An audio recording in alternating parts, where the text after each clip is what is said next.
With Infinity Nikki's release just over the horizon, I wanted to make a quick video to get all my initial thoughts on the game out. Hello, I'm Atlantica, and I was part of the latest PC closed beta test for Infinity Nikki.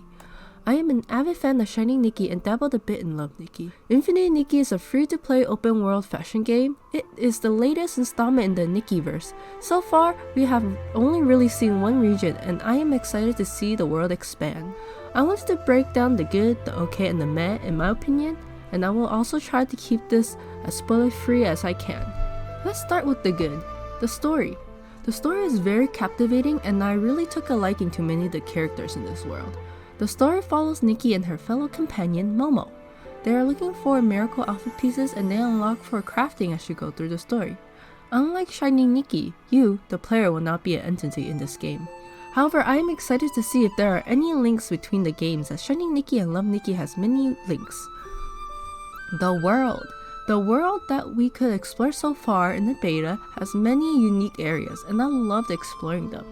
The ability outfits we unlock as we progress in the story also makes the exploration feel unique. I love floating through the skies, and that was my favorite ability outfit so far. The music in the game is also amazing. For me, it really draws me into the world and builds ambiance. I really want the soundtrack to come out on streaming services so I can listen to it wherever I go. The graphics. The graphics are breathtaking. I really enjoy how the world looks on Ultra, however I had some performance issues with dropping frames, so I switched to high. It still looks amazing, and I will switch back to Ultra for photos. The camera feature is my most used feature, not surprising considering my main game right now is Shining Nikki. I love the freedom the camera feature gives. It has many basic features a camera and a simple photo editing program would have. Of course, I wish it would be expanded more as someone who uses a digital camera and Lightroom. The available features can feel a little bit limiting compared to those.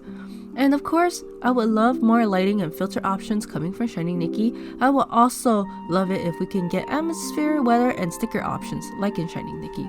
One thing I wish would be changed is that the NPC removal option in the camera feature should affect Pisces and Fey Wish fairies as well. Or, even better, add another toggle for them specifically. Lastly, the clothing, of course. It is a fashion game. I pulled the limited banner generously during the beta as I knew the save data would be wiped. So far, the 5-star outfits, which is the highest rarity so far, have been more ball gown-like. I'm excited to see more diverse fashion. Here's to praying for more rune suits. I do wish the special effect of the suit also translates to the overworld and not just in the dressing room. I also hope for some crossovers between games like the Angel suit and the anniversary sets from Shining Nikki. Let's move on to the OKs. There's only one I wrote down, so it'll be a short section. The closet and the dress-up piece selection is somewhat clunky to use. When I'm scrolling through the accessories, I want the area to be stationary as I scroll through the subsection of the accessories. Same with the makeup. If I scroll too fast, the whole selection area shifts up, and it's annoying, not gonna lie, but I can live with it. So, let's move on to the meh things, the things I wish would be changed. These may get a little bit more spoilery in terms of gameplay, but not the story. So first, my number one most wanted feature. My number one most wanted feature is auto dress. Please, I need it. Literally my most used feature in Shining Nikki and Love Nikki. Please, I beg of you, I need this feature. If I missed this somewhere in the game, please let me know. I would be so grateful. The second on my list is that I wish some of the gameplay features were explained a little bit more. I had issues figuring out how to unlock the essence materials.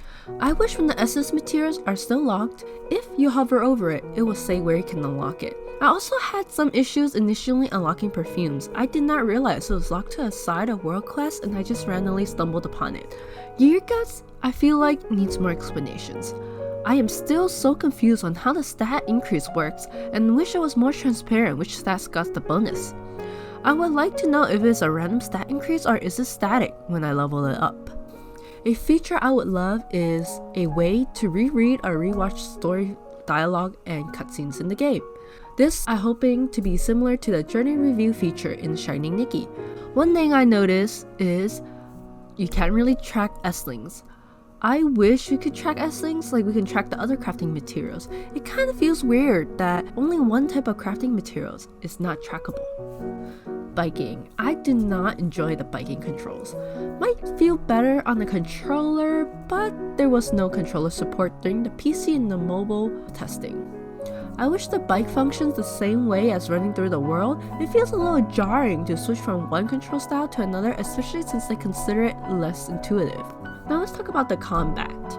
The way combat feels so clunky on mobile without a controller, can't say how the controller feels, versus PC is insane. It felt impossible to aim and attack and move the camera in a timely manner on mobile. I hope mobile will have keyboard and controller support during the official release. And of course, the energy system. The energy system is very reminiscent of when Genshin first released. The Eureka farming is basically artifact farming with the old resin system. If you want a specific color of the Eureka, you will have to max level it to see what color it will be. And finally, this is my main gripe with the game so far. It is the current gacha system they have. It feels like the recolors will not be free-to-play friendly in the slightest. Unlike Shiny Nikki, where we have a reflection and echo system where there's a chance to get both required items to awaken and get the recolor even before completing the outfit, this is impossible on Infinity Nikki. In Shiny Nikki, even if you do not receive the second item to unlock the other colorway, there's a semi-free-to-play friendly way to get it after the banner finishes running. In the Infinity Nikki, however, you have to pull a whole second full set to recolor, and their 5-star sets have 4 different colorways.